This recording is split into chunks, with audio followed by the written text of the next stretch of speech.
Hello guys, welcome back to my channel. आज हम सी programming language जो है वो हम सीखने वाले हैं।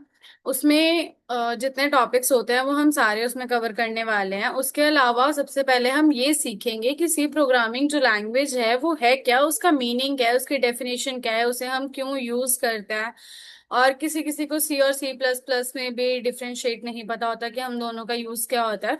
तो आज हम सारी चीजें कवर करने वाले हैं। सारी तो नहीं, बेसिकली आज हमने स्टार्ट किया है तो हम ऑब्वियसली एक एक वीडियो के साथ हम उसमें पार्ट वन पार्ट टू के हिसाब से हम उसमें क्लियर करेंगे। तो अगर आपको सी प्रोग्रामिंग लैंग्वेज सीखनी है तो हमारे चैनल पे जो प्लेलिस्ट स्टार्ट हो रही है इसी के साथ ये बने रहे। सबसे पहले हम स्टार्ट करते हैं कि सी प्रोग्रामिंग लैंग्वेज की जो डेफिनेशन है वो क्या है।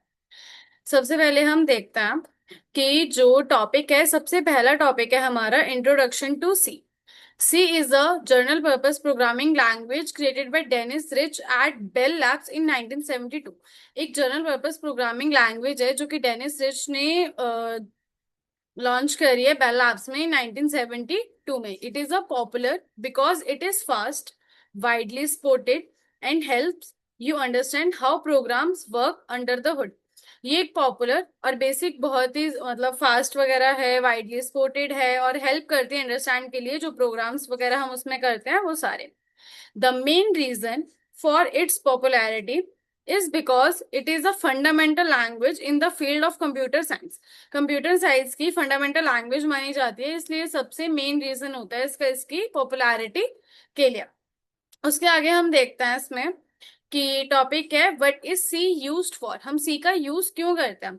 सी is often use to create programs that need to run fast and work closely with the computer. जो सी होता है वो हम क्रिएट प्रोग्राम्स के लिए यूज करते हैं और वो जो रन करना होता है वो फास्ट करता है और वर्क भी हमारा बहुत क्लोजली होता है कंप्यूटर वगैरह से रिलेटेड। ऑपरेट करता है सिस्टम हमारा, such as part of Windows में अगर आपको करना है तो भी आप यूज कर सकते हो, लिनक्स में करना है या फिर अगर आपको मैकोस में करना है तो आप इजिली उसमें यूज वगैरह कर सकते हो। Programs inside device like cars, TVs and home electronics. जो प्रोग्राम्स है वो कार्स में, टीवीज में, होम्स में, इलेक्ट्रॉनिक्स से सब में होता है। Software that needs to be fast होता है, इंक्लूडिंग डेटाबेस भी होता है, सिस्टम टूल्स होता है। Game engines and programs that handle graphics होते हैं, कोर लाइब्रेरीज होते हैं, दैट अदर प्रोग्रामिंग लैंग्वेज, ये सारी हमारी उसमें होती हैं। उसके बाद आता है वाई लर्न सी। हम सी को लर्न क्यों करते हैं। It is the one of the most widely use programming language. एक तो बहुत मोस्ट वाइडली यूज होते हैं प्रोग्रामिंग लैंग्वेज के लिए। If you know C you will have no problem learning other programming language such as Java, Python, C plus plus, C hash etcetera are the syntax is similar. अगर आपको सी language आ गई है, आपको अच्छे से उसमें सिंटेक्स वगैरह पता लग गए हैं, आपको उसमें कोडिंग वगैरह अच्छे से करनी आ गई है, तो आपको आगे की जो अदर प्रोग्रामिंग लैंग्वेज होती है जैसे कि जावा होती है, पाइथन होती है, सी प्लस प्लस है, सी हैश हैश है, अगर आपको इन सब के भी सिंटेक्स वगैरह सबके सिमिलर ही होते हैं तो आपको इन सब प्रोग्रामिंग लैंग्वेज में भी कोई दिक्कत वगैरह नहीं होगी, आप इजिली इन सबको भी सीख सकते हो। It helps you understand memory, performance and how computers handle data. जो डेटा वगैरह हैंडल करते हैं वो सब। C is very versatile, it can be use in both applications and technologies. ये सारी हमारे इसमें होते हैं, इसलिए हम सी को लर्न वगैरह करता है। उसके बाद आता है differentiate between C and C plus plus. C++ was developed as an extension of C and the syntax is often similar। जो C++ है और C है उनका जो सिंटेक्स होता है वो सब नॉर्मली थोड़ा सेम ही होता है। ठीक है। C is mainly a producer language, you build programs with functions. Programs वगैरह यूज कर सकते हो उसमें, जनरेट करते हैं जैसे कि हम। और C++ सपोर्ट्स करता है क्लासेस और ऑब्जेक्ट्स को, ये सारे, और वो भी ऑब्जेक्ट ओरिएंटेड प्रोग्रामिंग वगैरह ये हमारी होती है। उसके बाद आता है ये सी का कुछ एग्जांपल दे रखा है कि जैसे कि इंक्लूड स्टूडियो डॉट एच करके, इन मेन करके दे रखा है, प्रिंट एफ होता है इसमें, हेलो वर्ल्ड, इसमें हमें प्रिंट वगैरह कर सकता है।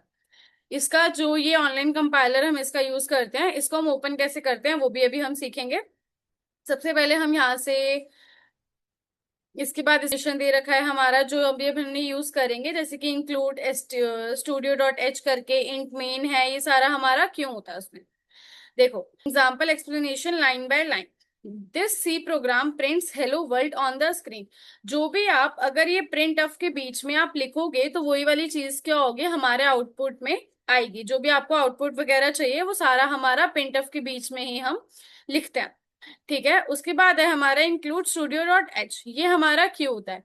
Include is a processor directive, it includes the standard input output header file studio dot H. जो हमारी हेडर फाइल होती है, जैसे कि अब हम सी लैंग्वेज यूज करेंगे तो हमारी उसमें जो सबसे पहला हेडर होता है वो हमारा इंक्लूड, और ये तो उसके बीच में हमारा स्टूडियो डॉट एच करके आता है। This header file contains the declaration of the print of function.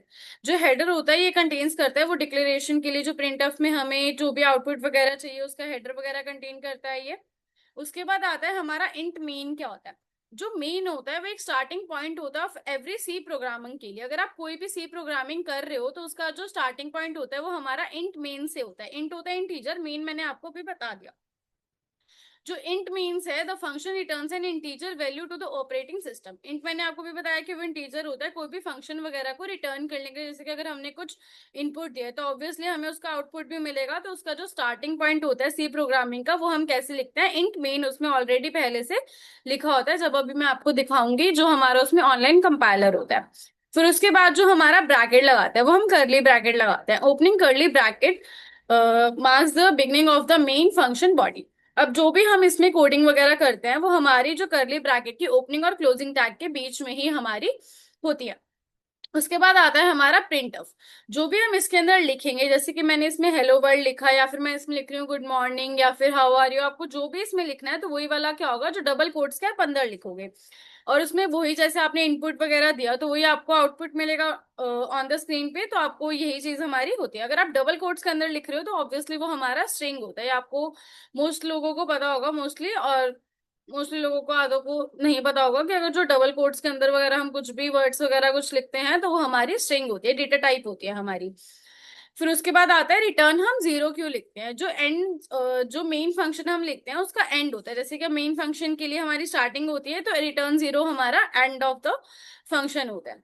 Zero indicates करता है प्रोग्राम को एग्जीक्यूटेड करने के लिए, वो भी सक्सेसफुली, कि कोई भी उसमें एरर वगैरह ना आए। जो भी हम इनपुट वगैरह देंगे वो उसी का ही हमें आउटपुट वगैरह उसमें शो करे।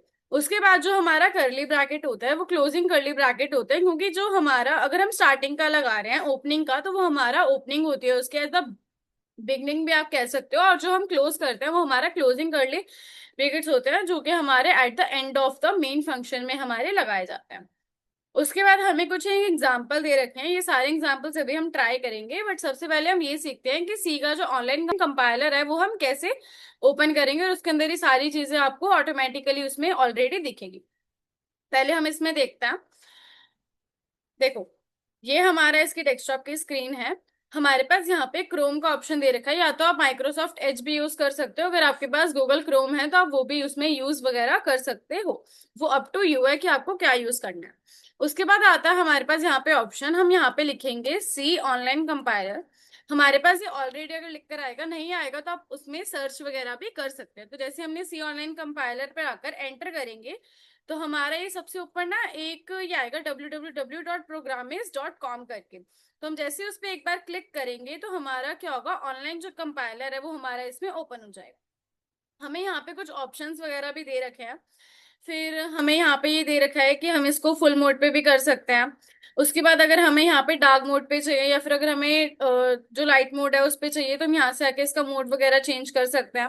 तो यहाँ आपको शेयर वगैरह करना है कोड तो आप इसको शेयर वगैरह भी कर सकते हो। अब जो आपने कोड वगैरह इसके अंदर लिखा है वो आपको रन करना है तो आप इसके अंदर रन वगैरह भी वो इजिली कर सकते हो। अभी जो हमने सारी चीजें पढ़ी हैं, जैसे कि इंक्लूड स्टूडियो डॉट एच करके पढ़ा है, फिर इंट मेन करके पढ़ा है, जो अभी हमने प्रिंट ऑफ करके जो हमने ये कोड वगैरह लिखते हैं फिर हमने वो करा था। अब इसमें क्या है, अगर हम इसमें ये जो हमारी कोडिंग है अगर हम इसको यहाँ से रिमूव करते हैं, हम इसमें खुद से लिखते हैं। जैसे कि अगर मुझे इसमें लिखना है प्रिंट ऑफ, और हमने यहाँ से ब्रैकेट लगाया, डबल कोट्स के अंदर हम इसमें लिखेंगे, मैंने यहाँ पे लिखा हेलो वर्ल्ड। और जैसे हम इतना लिखेंगे इसके बाद हमें यहाँ पे लास्ट में ब्रैकेट जहाँ पे हम क्लोज करते हैं वहां पे हमें सेमी कॉलन भी लगाना है। जैसे हम सेमी कॉलन लगा के यहाँ पे रन पे एक बार क्लिक करेंगे तो वही क्या होगा, जो हमने प्रिंट ऑफ के बीच में लिखा था वही वाला हमें यहाँ पे आउटपुट वगैरह दिख जाएगा। इसके अंदर आप जितना चाहो उतनी कोडिंग वगैरह आप दे सकते हो। जैसे कि अगर मैंने इसी के नीचे और मैंने करके दिया प्रिंट ऑफ, हमने यहाँ पे कर्सर रखा, एंटर करके हम यहाँ पे लिखेंगे printf, और हमने यहाँ पे डबल कोट्स के अंदर लिखा गुड मॉर्निंग, और इसके लास्ट में भी हम सेमीकोलन लगाएंगे, और जैसे यहाँ से रन करेंगे तो हमारा क्या होगा, उसी के आगे वो आ जाएगा। पर अगर मैं चाहूं कि मेरा ये जो हेलो वर्ल्ड है उसी के नीचे नेक्स्ट वाली लाइन से मुझे गुड मॉर्निंग दिखे, तो हम क्या करेंगे, जो हमारे डबल कोट्स होते हैं उसके अंदर हम क्या लिखेंगे, स्लैश एन करके। स्लैश हमने लगाया, जैसे हम एन करेंगे, जैसे कि अगर आपको HTML CSS अगर आपने पढ़ा होगा तो आपको उसमें पता होगा कि अगर हमें ब्रेक करना होता है नेक्स्ट लाइन के लिए तो हम BR का यूज करते हैं। पर अगर हम C या पाइथन या फिर हम C++ ये सारी लैंग्वेज यूज करते हैं तो हमें उसमें स्लैश एन लगाना होता है फॉर ब्रेक के लिए। तो जैसे हम ये लगा के रन करेंगे तो हमारा क्या होगा, इसमें वो नेक्स्ट लाइन पे हमें शो कर देगा। आज की वीडियो हम यहाँ तक ही रखेंगे। Thank you guys for watching my video. आपको वीडियो अच्छी लगी हो तो हमारे चैनल को सब्सक्राइब करना ना भूलें, और अगर आपको ऐसे इसका सेकंड पार्ट चाहिए, या फिर आपको अगर इसका ऑनलाइन कंपाइलर या फिर आपको नोट्स वगैरह भी जो मैंने आपको अभी दिखाए हैं वो सारे नोट्स की PDF चाहिए या लिंक चाहिए, तो आप मेरे कमेंट सेक्शन में जाके ड्रॉप का मैसेज कर सकते हैं। Thank you guys, bye bye.